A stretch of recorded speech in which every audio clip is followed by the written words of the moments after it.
त्यांचे विचार ऐकण्यासाठी आपण 6 वाजल्यापासून या ठिकाणी उपस्थित झालेला आहात। त्या महाराष्ट्राच्या युवा कीर्तनकार, समाज प्रबोधनकार, हरिभक्त परायण शिवलीलाताई पाटील यांचं या विचारपीठावरती कीर्तन सेवेसाठी आगमन होतंय। त्यांचा साई साहेब अण्णासो गायकवाड, प्रगतशील शेतकरी शोभाताई अण्णासो गायकवाड, लोकनियुक्त सरपंच मारुती पांडुरंग गायकवाड साहेब, मुख्याधिकारी बदलापूर नगरपालिका आणि त्याचबरोबर रुपालीताई मारुती गायकवाड या गायकवाड आपल्या कमी वयामध्ये संपूर्ण देशभर आणि देशाच्या बाहेर गाजवली। कीर्तन सेवेच्या माध्यमातून समाजसेवा करत आज शेकडो हजारो कुटुंबांना भक्तिरसाचा आधार दिला। त्यांचा सत्कार फुकेरे गावच्या वतीनं, गायकवाड कुटुंबियांच्या वतीनं या ठिकाणी संपन्न होतोय। जोरदार टाळ्यांचा गजर। सह्याद्रीच्या कुशीत, वारणेच्या मुशीत, आई तामजाईच्या या प्रांगणामध्ये हा सत्कार सन्माननीय हरिभक्त परायण शिवलीलाताई पाटील यांचा। सत्काराला हार कशाला, फुलांचा हा भार कशाला, राहू एकमेकांच्या हृदयात, त्या हृदयाला दार कशाला, त्या हृदयाला दार कशाला, विठ्ठल रुक्मिणीची मूर्ती देऊन या ठिकाणी सत्कार संपन्न होतोय। आणि ज्यांचे विचार अमृतवाणीतून ऐकण्यासाठी आपण आतुर झालेला आहात त्या सन्माननीय शिवलीलाताईंना मी विनंती करतो, आपण आपल्या अमोघ वाणीतून या जनसागराला प्रोत्साहित करावं आणि प्रबोधन करावं। धन्यवाद ताई।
कमी सांगणं जास्त आहे।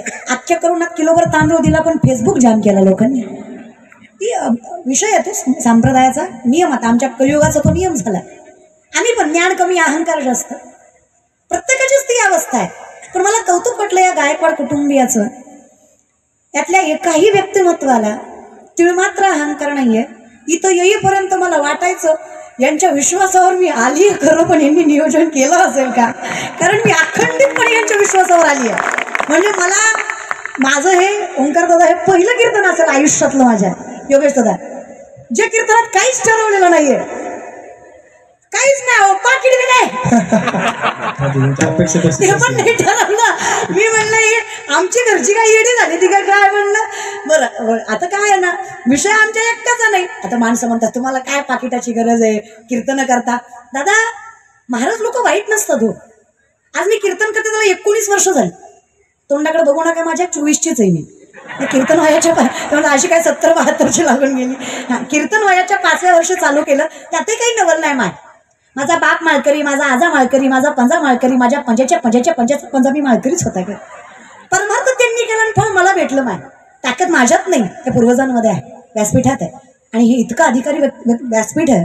इथं कितीही साधं व्यक्तिमत्व, आमच्यासारखं अशक्त व्यक्तिमत्व जर या व्यासपीठाबरोबर आहे ना, आमचे ज्ञानोबा आहे त्याला सशक्त केल्याशिवाय सोडत नाही, एवढी ताकद त्यांच्या शब्दात. आम्ही काहीच नाही आहोत, कोणीच काहीच नाही आहोत. आमच्यामुळे काहीच नाहीये, त्याच्यामुळे आम्ही आहोत. आपुलिया बळ नाही मी बोलत, सखा तुका म्हणत माझ्या सखा तुका म्हणत माझ्या. आपुलिया बळ नाही मी बोलत.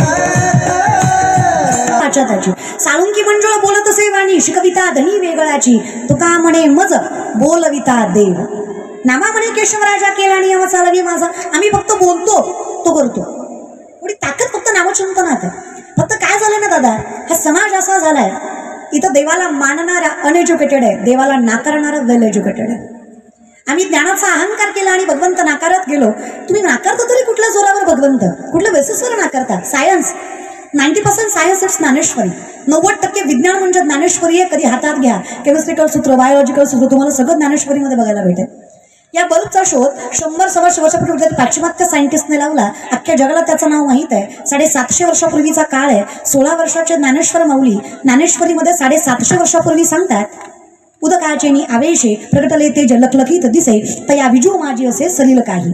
उदक म्हणजे पाणी, आवेश म्हणजे प्रेशर, पाण्याच्या प्रेशरनं वीज निर्मिती होते. हे 16 वर्षाच्या ज्ञानेश्वर माऊलींनी 750 वर्षापूर्वी ज्ञानेश्वरीमध्ये सांगितलं. It is science, it is spirituality. ही आध्यात्मिकता आहे. अध्यात्म मूळ आहे, विज्ञान त्याला आलेलं फळ आहे. पण काय झालं, स्वतःचं अस्तित्व मोठं करायला आजकालची माणसं देवाला आणि संतांनाही कलंकित करायला मागे पुढे बघत नाही. आणि या बुद्धिमत्तेची कीव येते कधी कधी. वाईट या गोष्टीचं वाटतं की किती खालच्या पातळीपर्यंत जाल की जगाच्या मालकाला सुद्धा नावं ठेवा. आजकालच्या सुशिक्षित माणसांना विचारलं, का रे बाबा हायली एज्युकेटेड आहात, स्टँडर्ड मेंटेन करता, हाय क्लास लाईफस्टाईल आहे, श्रीमंत आहात, चांगल्या नोकरीवर आहात, पदावर आहात, पण कधी भजनात दिसला नाही. आजकालची पिढी फार कौतुकाने सांगते, I don't believe in God. Okay, no issue. तुम्ही देवाला मानत नाही यात काही वावगं नाही, तो प्रारब्धाचा भाग आहे. उगाच देव कसा आवडेल, बहुत सुकृताची जोडी म्हणून विठ्ठली आवडी. देव कोणालाही आवडत नाही मान. काही माणसांना म्हणलं, काय सुंदर फुफेऱ्यामध्ये कीर्तनाचा सोहळा उभा केला, गायकवाड कुटुंबी आणि जवळ आहे तुमच्या गावाच्या, हाकेच्या अंतरावर आहे, ऐकू येते की तुम्हाला कीर्तन, जावा की समोर जाऊन बसा. आपल्याला तसलं पटत नाही. पात्रता लागते रे. कचकच कांद्याला कुठं भजन रुचत असतं का? कळलं त्यालाच कळलं. महाराज एक पर्सनॅलिटी असतं ना, ती मॅनेज करता आली पाहिजे. प्रत्येकाची पात्रता वेगळी असते. काही माणसांना म्हणलं, का रे गेलता का कीर्तनाला? गेलतो, लांबनच मजा बघून आलो. नाही पण मला नवल वाटलं, देवाने किती कृपा करावी तुमच्या गायकवाड कुटुंबियावर. पैसे देऊन सुद्धा अशी बाल्कनी भेटायची नाही. पैसे देऊन सुद्धा म्हणजे इकडे 1000-1200 तिकीट काढली तरी असल्या बाल्कनीमध्ये बसून बघायला भेटायचं नाही. आणि कसली भारी देवाने बाल्कनी तयार केली. आणि उलट उशिरा आलेल्याला मागचं तिकीट आहे,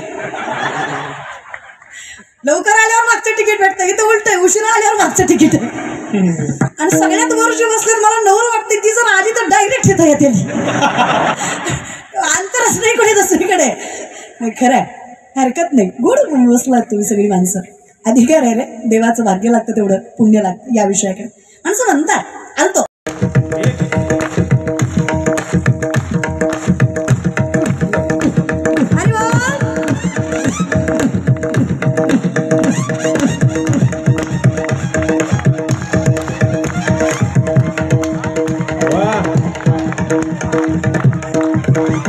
चंद्रभागेच्या तिरी थांबला खरी, तो पहा विठेवरी. विठ्ठल विठ्ठल जय विठ्ठल विठ्ठल, जय विठ्ठल विठ्ठल, जय विठ्ठल विठ्ठल.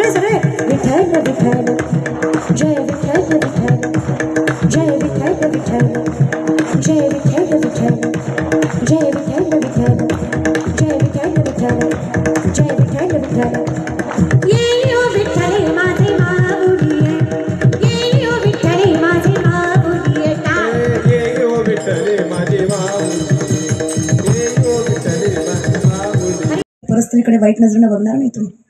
तर शिवराय कळले ना तुम्हाला. करा अभ्यास करा थोडासा. शाहिस्तखानाच्या लाल मालाच्या हल्ल्यात शाहिस्तखानाच्या बहिणीची पोरगी भीतीने कुठेतरी लपली. शाहिस्तखानाची बायको पळत पळत आली शाहिस्तखानाकडे. जहापणा मुझे लगता है शिवा के मावलों ने बदली के आग में लड़की उठा ली. शाहिस्तखान शत्रु है पण बायकोला सांगतो बेगम जबान को लगाम दे. शिवा के मावले है वो ऐसी उनकी औलाद नहीं की बेटी उठा सके. वो ऐसी परवरिश के है औरत जात को बाइज्जत छोड़ देते हैं. कौतुक बायकोला वाटलं. क्या लगता है आपको जहापणा? तुमने उनकी बहु बेटियां उठाई, यहाँ तक उनकी इज्जत तक लूट ली. तुमने नहीं सोचा वो औरत है, उसका क्या कसूर. फिर वो क्यों सोचेंगे कि वो औरत है? अगर तुमने उठाई तो शिवा बदला जरूर लेगा. शाइस्ता खान सांगतो जरूर लेगा. वो शिवा बदला जरूर लेगा. आज उंगलियों पर जान चली गई, कल गर्दन से जाऊंगा. इज्जत नाम रुतबा सल्तनत शोहरत सब कुछ छीन लेगा. यहाँ तक जिंदगी नहीं बख्शेगा वो शिवा. लेकिन जबान देता हूँ, विश्वास के साथ कहता हूँ, इन आंखों ने देखा है उस मामले को. किसी भी जात की औरत हो, किसी भी धर्म की, किसी भी मुल्क की, कितनी भी सुंदर क्यों ना हो, शत्रु की भी क्यों ना हो, हर औरत जात को देवी की तरह पूछते हैं. ऐसे हिंदू है वो, औरत जात की इज्जत करते हैं. शत्रूलाही विश्वास वाटावा असं चरित्र ज्या राजाचं आहे, त्याच्या विचारांनी वाढलेली लेकरत आपण. आपल्या नजरेत तेच पावित्र्य, तेच सामर्थ्य, तीच प्रखरता आणि तेवढीच ताकद हवी तर हिंदू आहेत आपण. कितीही शिक्षण घेऊन जर तुम्हाला बाईचा आदर करता आला नाही, कितीही परमार्थ करून जर तुम्हाला स्त्री कळली नाही, व्यक्तिमत्व कसं आहात तुम्ही? या विषयाकडे विचार नाही केला. तुकोबारायांची बायको आहे, विठेवरचा मालक आला तिच्यासाठी. त्याने नाही विचार केला ती बाई आहे, मी तुकोबासाठी जावं, हिच्यासाठी का जावं, हिनं काय केलं. आला तो. लक्षात आहे का? लक्षात आहे का? नशीब आहे. काटा म्हणलं होतं ना जिजांना. विठेवरचा मालक आलता ना, पाठीमागे धावला जिजाच्या. थांबा म्हणे जिजा, काटा रुतला तुम्हाला. विठ्ठला कळतंय किंवा आम्हाला, पण कसं सांगू तुम्हाला, माझ्या पायातल्या काट्यापेक्षा माझ्या तुकोबाच्या पोटाची भूक जास्त पोचते मला. आधी ती भागवते, मग येते दर्शनाला. काय ताकद असतं नाही का पातिव्रात्य सांभाळणाऱ्या बाई मला. असं म्हणतात, नवऱ्याच्या आधी मरण यावं तर सौभाग्यवती असते. आणि डोका हे या हिंदू धर्मात आपण नाही त्या रूढी परंपरा पाळायची नाही. आपण ट्रान्सपरंट असणारे व्यक्तिमत्व आहोत, पारदर्शक. चुकीचं वागायचं नाही. जेवढा सन्मान एका सौभाग्यवती बाईला देता, तेवढाच सन्मान एका गंगा भागीरथी बाईला सुद्धा दिला पाहिजे, कारण तिचा अधिकार तेवढाच आहे. नवरा असताना संसार सांभाळायचा अवघड की नवरा नसताना संसार सांभाळायचा अवघड? नवरा नसताना. मग जी बाई नवरा नसताना आपली लेकरं बाळं मोठी करते, जी बाई नवरा नसताना सामर्थ्यानं कुटुंब जोडून ठेवते, ती बाई कमनशिबी कशी, ती बाई कलंकित कशी. मी डोळ्याने बघितलं रे दादा. कधी कुणाच्या घरी गेलं आणि एखादी जर माय माऊली ओवाळायला आली ना 5 बायकात, तर पटकन बायका म्हणतात, 5वी सौभाग्यवती बोलवा. ताईला ओवाळायला 5वी सौभाग्यवती बोलवा. अरे मी लेक म्हणून सांगते, सौभाग्यवतीचा अधिकार जर जगाच्या मालकाच्या चरणाशी आहे ना, तर गंगा भागीरथीचा अधिकार जगाच्या मालकाच्या मस्तकावर आहे, कारण गंगा महादेवाच्या डोक्यावर राहते. जेवढा सन्मान तुम्ही, व्यक्तिमत्वात बदल नाही रे. तिचा नवरा वेळेच्या आधी गेला, यात त्याची काय चूक. तिने जर एखाद्या सौभाग्यवती मुलीला कुंकू लावलं, तिचं आयुष्य वाढेल, कमी होणार. लक्षात ठेवा, मी कुठंच लिहिलेलं नाहीये हे असं. त्यामुळे चुकीचं विनाकारण पदरात पाडून घ्यायचं नाही, घ्यायचं नाही. ते चालतंय आपल्यात असं. प्रत्येकाच्या प्रारब्धाचा भाग आहे, भोग भोगावे लागतात. आज जे त्यांच्या वाटेला आहे, उद्या आपल्या वाटेला आलेलं की सांगता येत. विनंती आहे, दुसऱ्याच्या दुःखावर कधी हसायचं कधीच नाही. सामर्थ्याने सांगते, दुसऱ्यांना आपलं काय करायचं करू द्या. हे बघा, आपण चांगलं वागलो तरी जग वाईट वाटतं, हे जगाचा नियम आहे. ज्या लोकांसाठी ज्ञानोबरांनी ज्ञानेश्वरी सांगितली, त्याच लोकांनी ज्ञानोबरांचं पायदळी अन्न तुडवलं होतं. त्याच लोकांनी तोंडावर दरवाजे बंद केले होते, त्याच लोकांनी संन्यासाची पोरं म्हणून वाईट टाकलं होतं, आणि त्याच लोकांनी ज्ञानोबरायांसारख्या योगियांच्या योग्याला शुद्धीपत्रासाठी मायबाप देहांत प्रायचित्त द्यायला लावले होते. हा तोच समाज आहे. देहूमध्ये तुकोबारायांचा गाथा उडवला होता, तुकोबारायांना वेळ ठरवलं होतं आणि काव्यरचना करू दिली नव्हती. संतांनी अपमानाचा बदला घेतला खरं, पण सन्मानाने. ज्या देहूनं गाथा उडवला, आज त्याच देहूला त्याच देहूमध्ये गाथ्याचं मंदिर बांधावं लागलं. हे सामर्थ्य संतांनी उभं केलं. अपमानाचा बदला सन्मानाने घेतला. आपणही तेच करायचं. त्या व्यक्तीपेक्षा मोठं व्हायचं. ज्या व्यक्तीनं आपला कधी अपमान केला होता, त्याच व्यक्तीनं पुन्हा 4 माणसात आपला सन्मान केला पाहिजे. द्वेष नाही करायचा, मत्सर नाही करायचा. देव करतो बरोबर, आपण फक्त कर्म सत्य. काय वाईट करायचं करू द्या रे जगाला, काय करायचं करू द्या. हे अशी तोंडावर बोलतात, ते पाठीशी बोलतातच की. तोंडावर बोलत नाही पण पाठीशी बोलायचं बंद करीत नाही ती माणसं. आपली असू द्या, नाही तर आपण ज्यांना आपलं समजतो ते तर जास्त आपलं येड्यावणी करतात. आजपर्यंत इतिहासाचं नाव आहे, जोपर्यंत आपली माणसं दगा देत नाहीत इतिहासाला कलंक लागत. शंभूराजासारखं व्यक्तिमत्व मुघलांच्या हाती लागलं, आपल्याच माणसामुळे लागलं की. स्वतःच्या पोराच्या राज्याभिषेकासाठी एवढा कट रचला, परिणाम व्हायचा तो झालाच. पण विनंती आहे, नका विचार करू, सोडून द्या. काय व्हायचं भाऊ द्या, आपण आपलं कर्म सत्य ठेवायचं. लोक चांगलं म्हणतील म्हणून चांगलं वागायचं नाही. चांगलं वागणं आत्म्याला समाधान देतंय म्हणून चांगलं वागायचं. जगाचा मालक बघतोय, काय संकट यायची येऊ द्या, काय दुःख पदरात पडायचं पडू द्या, काय लोकांना नावं ठेवायचं ठेवू द्या. स्वतःशी प्रामाणिक राहा. आपली नणंद कशी वागतीये, सासू कशी वागतीये, घरचे कसे वागतायत, दारचे कसे वागतायत, वाईट काय म्हणतायत, काही नाही. एक दिवशी जर ती आपल्याकडे मदत मागायला आली तर जीव घाण टाकून तिची मदत करा. तिला लाज वाटावी, मी ह्या माणसाचं वाटोळं केलं जिनं माझ्यासाठी एवढं केलं. एक दिवस येईल की नाही, त्यामुळे सोडून द्या. लोक आहे की एवढा तरी सुंदर कार्यक्रम या गायकवाड कुटुंबाने केला, अख्खं गाव चांगलं म्हणत नसतं. गाव मरू द्या, भाऊ किसवा चांगलं म्हणत नसते. ती म्हणालच त्याचं काय असतंय, पैसा आहे, उता आलाय, कुठंतरी खर्चायचा. लोक आहेत रे ती. तुम्ही आयुष्यात काही केलं तर ती चांगलं म्हणणार. तुम्ही बापाचं दुसरं पुण्यस्मरण एवढ्या थाटात घातलं ते बघणार. त्यांना फक्त दिसतं ते वैभव, त्याच्या पाठीमागचं कष्ट कधीच कोणाला दिसलं नाही. कोणी म्हणलं की नाही अरे काय सांगायचं, शिवलीलाताई पाटलाचं कीर्तन ठेवलं म्हणून दुसऱ्या पुण्यस्मरणाला, दुसरं सुद्धा थाटात करतात म्हणा. ते म्हणणार हा त्यांनी ठेवलंय पण ती येईल का, म्हणजे येऊस तर पोटात गोळा, काही गरज आहे का. त्यात मी उशिरा आले मग तर मेलच. अरे जाईल रे जीव त्या ठेवणाराचा. कशासाठी, आपल्याला चांगलं करता येत नाही, शांत राहा ना. वाईट कशासाठी, काही करा रे, कर्म सत्य ठेवा. अट्टल बिहारी वाजपेयींची एक सुंदर कविता, त्याच्यामध्ये दृष्टांत होता. जंगलाला आग लागली, हत्तीचे घोडे लांडगे सगळे पळून गेले. छोटीशी चिमणी चोचीमध्ये पाणी घेऊन जंगलाची आग विझवायला निघाली. लोक हसले, एवढूसा जीव ना ग तुझा, तुझ्या चोचीतल्या पाण्यानं जंगलाची आग विझणार आहे. लोक मलाही म्हणतात तीच वेळच आहे गे, लय वेळ ती. मला बायका तर तोंडावर म्हणतात टीव्हीतलं चांगल्या दिसत्या, समोर लय किरकोळ टीव्ही. तिथं बऱ्यापैकी खोटच असतंय, काही खरं नसतं. एकदम ग्लॅमरस आयुष्य होतं, तर काही खरं नसतं या विषयाकडे. मग काय, चिमणीला लोक म्हणले एवढं जीव, चिमणी म्हणली खरं आहे दादा, माझ्या चोचीतल्या पाण्यानं जंगलाची आग विझणार नाही हे कळतं मला. पण विचार केला, ज्या दिवशी जंगलाचा इतिहास लिहिला जाईल तेव्हा माझं नाव आग लावणाऱ्यात नाही, आग विझवणाऱ्यात असेल, हे सगळ्यात जास्त महत्वाचं. तर माझं कर्म सत्य आहे, तर मी परिणामाचा विचार करत.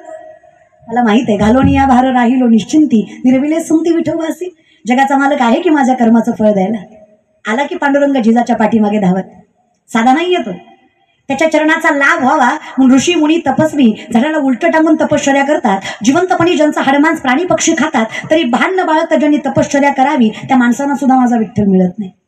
इतका अवघड अशक्य असणारा, कठीण असणारा माझा परमात्मा हिच्यासाठी थांबला.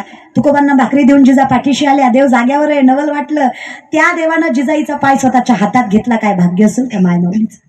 थुका लावून काटा दिसतो का पाहिला, त्यांनाही एका थुक्यात दिसला नसावा. त्यांनी विधवाचर्याला लावला. सरपंचाला नाही पण सरपंचिनीला लय झोंबलं. तुमची नाही पंढरपूरची, मला तुमची कशी माहित असणार, मला पंढरपूरचीच माहिती आहे. आमच्यासाठी एकच आहे हो. जनाई म्हणते ना, आमच्यासाठी मायबाप, बहीण भाऊ, काय जे काही नाती, जे काही तत्व आणि जे काही पद असतील सगळं एकालाच आमच्यासाठी. एक एका विठाबाई, एक एका विठाबाई, एक एका विठाबाई, एक एका विठाबाई.